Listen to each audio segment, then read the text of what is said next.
Olá, meus amigos, minhas amigas, que a paz de Jesus, nosso divino mestre e amigo, envolva os nossos corações e que possamos sentir o seu amor nesse momento.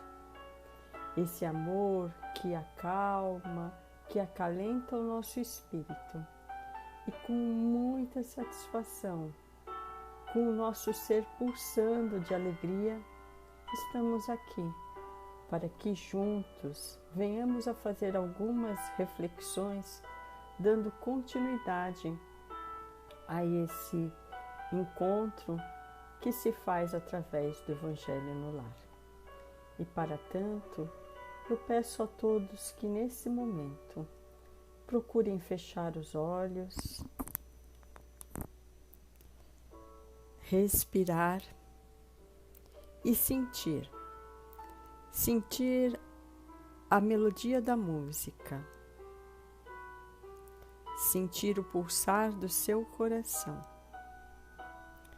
se desvencilhando das preocupações, das motivações do dia a dia,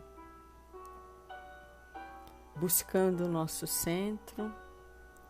Sentimos o carinho especial do nosso anjo guardião a nos acolher e convidamos a este querido amigo que conosco caminhe até o encontro de Deus.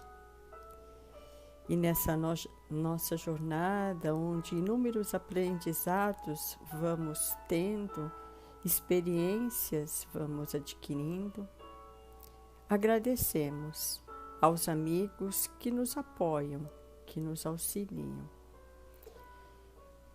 E em especial, queremos agradecer a doce Mãe de Jesus, Maria de Nazaré, essa Mãe que nos envolve no seu manto azulado, acalmando os nossos corações, fortalecendo em nós a esperança, a fé.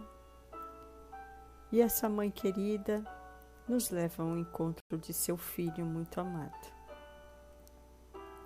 E perante a esse irmão maior, pedimos a Ele que nos acompanhe, que através do seu exemplo, através do seu Evangelho, possamos pautar as nossas vidas. E Jesus nos sorri, nos pega pelas mãos e nos leva então à presença de Deus, nosso Pai Criador. E ao Pai, nesse momento, queremos agradecer e louvar através da prece. Pai nosso que estais nos céus, santificado seja o vosso nome. Venha a nós o vosso reino, seja feita a vossa vontade na terra e no céu. O pão nosso de cada dia nos dai hoje. Perdoa, Pai, as nossas dívidas, à medida que saibamos perdoar os nossos devedores. E não deixei-nos cair em tentações, mas livra-nos de todo o mal, que assim seja. E perante a Deus, a Jesus, aos amigos espirituais que convidamos a adentrar aos nossos lares para aprendizado, vamos pedindo permissão para que possamos então, com muito apoio, com muita serenidade, estudarmos e interpretarmos uma passagem do Evangelho, dando graças a Deus e graças a Jesus. Bom, a lição de hoje é do livro Fonte Viva. A lição é a de número 97 e tem como título A Palavra da Cruz. Ela é extraída da primeira carta de Paulo aos Coríntios, capítulo 1, versículo 18. Então, o título, como eu disse, é A Palavra da Cruz, e o trecho do Evangelho é o seguinte: Porque a palavra da cruz é loucura para os que perecem, mas para nós que somos salvos é o poder de Deus. Então, a cruz, ela tem um simbolismo, mas naquela época de Jesus, ela era considerada uma morte humilhante.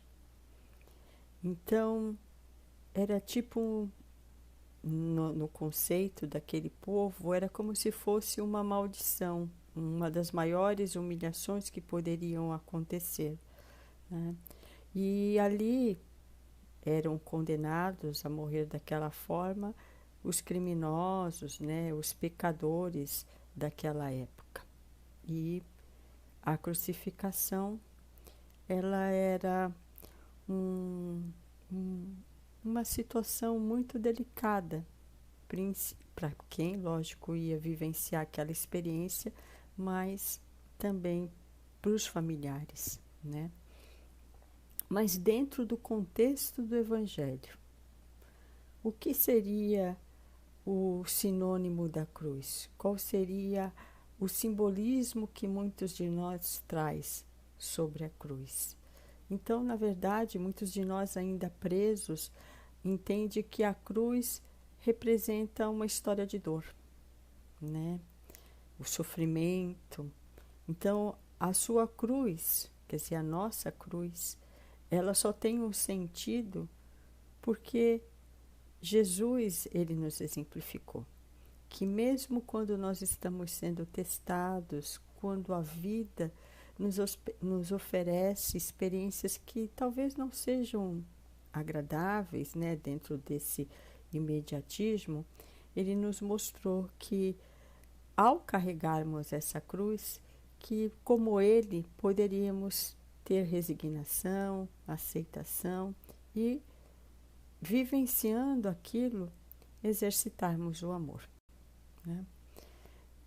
E aí Paulo vai fazer, o Emmanuel vai trazer a seguinte interpretação dessa passagem do Evangelho.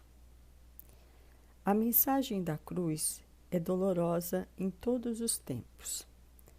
Do Calvário desceu para o mundo uma voz, a princípio desagradável e incompreensível. No padecimento do Mestre situavam-se todos os argumentos de negação superficialmente absoluta, o abandono completo dos mais amados, a sede angustiosa, capitulação irremediável, perdão espontâneo que expressava a humilhação plena, sarcasmo e ridículo entre ladrões, derrota sem defensiva, morte infamante. Mas o Cristo usa o fracasso aparente para ensinar o caminho da ressurreição eterna, demonstrando que o eu nunca se dirigirá para Deus sem aprimoramento e sem sublimação de si próprio.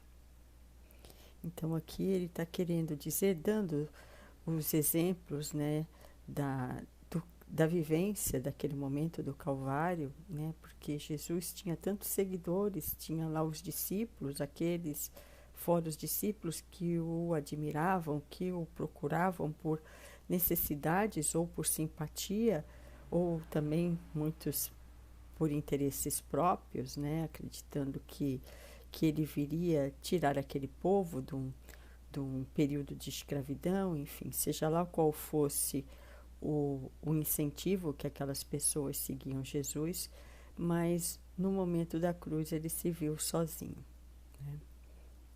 Quer dizer, é o testemunho, né? Tem coisas que nós vamos vivenciar, mas mesmo que a gente conheça muitas pessoas que até nos amam, mas são experiências que são nossas, né? Ninguém vai poder viver por nós. E ele continua. Ainda hoje, a linguagem da cruz é loucura para os que permanecem interminavelmente no círculo de reencarnações de baixo teor espiritual. Semelhantes criaturas não pretendem senão mancomunar-se com a morte, exterminando as mais belas florações do sentimento. Dominam a muitos incapazes do próprio domínio. Ajuntam tesouros que a imprudência desfaz e tecem fios escuros de paixões obcecantes em que sucumbem. Vezes sem conto, a maneira da aranha encarcerada nas próprias teias. Ou seja, muitas vezes a gente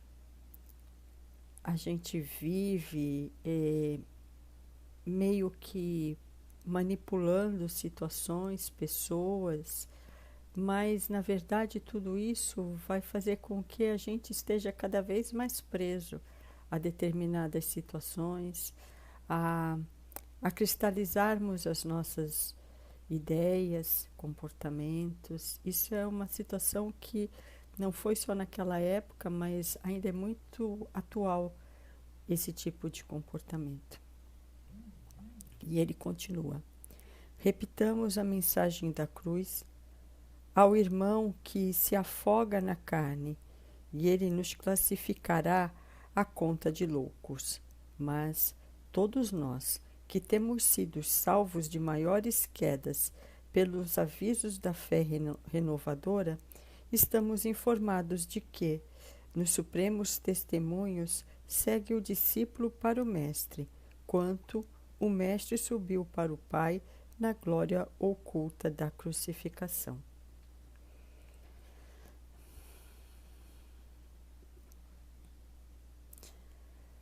Assim, meus amigos, a gente procura entender o que Paulo quis nos trazer nessa carta, a converter as nossas cruzes em instrumento de redenção e de iluminação.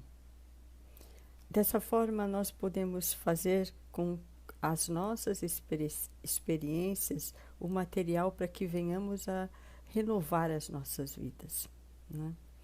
E uma das principais lições da cruz do Cristo é a de vencer a nós mesmos, superarmos a nós mesmos, olharmos e vermos as capacidades latentes que nós temos e que muitas vezes nós não a identificamos.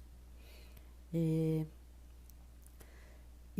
o mais desafiador para nós é que a gente tome a nossa cruz e continue a caminhar. Que a gente possa, através dessas experiências desafiadoras, aprender com o exemplo de Jesus, a tirar o peso da revolta, dos sentimentos de orgulho ferido que muitos de nós trazem. Então a gente acolhe as experiências com humildade, a gente procura renovar o nosso ânimo e nós vamos então, dentro deste caminho de dor, que todos nós teremos que vivenciar, mas o sofrimento vai ser proporcional ao entendimento que tivermos. Então, essa ligação, essa sensação de respeito, de aceitação, vai depender muito do amadurecimento que cada um de nós já traz, né? Então, que esse evangelho seja para que nos ajude a seguirmos, a continuar nos conhecendo, a entendermos que não adianta muitas vezes cortar a nossa cruz, ou seja, a gente amenizar determinadas situações ou negar as situações, porque até tem uma passagem, né, que um caminhante vinha carregando a sua cruz, mas o peso dela era um tanto acima da condição que ele achava que tinha. E no caminhar ele foi cortando essa cruz. Aí, quando chegou lá no precipício, né, que ele teria que passar, a cruz ela não tinha tamanho suficiente para que servisse de ponte. Então, com resignação, com ações positivas, que a gente continue essa nossa caminhada. E que com certeza toda essa bagagem que a gente vem adquirindo através das experiências sirvam para que a gente se fortaleça ou que a gente dê um passo adiante. Consiga então adentrar ou iniciar uma nova etapa da nossa vivência. E que, dessa forma,